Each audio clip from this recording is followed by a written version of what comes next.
హైదరాబాద్ ఆసిఫ్ నగర్లో అగ్ని ప్రమాదం జరిగింది. స్థానిక జీరా ప్రాంతంలోని స్క్రాప్ దుకాణంలో ఒక్కసారిగా మంటలు చెలరేగాయి. వెంటనే అప్రమత్తమైన సమీపంలోని బిల్డింగ్ వాసులు అగ్నిమాపక సిబ్బందికి సమాచారం అందించారు.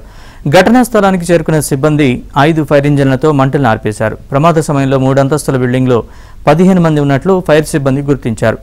భవనం లోపల ఉన్నవారిని సురక్షితంగా బయటకు తీసుకొచ్చినట్లు చెప్పారు. ఈ ఘటనలో ఎలాంటి ప్రాణహాని జరగలేదని, కొంతమేర ఆస్తి నష్టం జరిగిందని పోలీసులు చెప్పారు.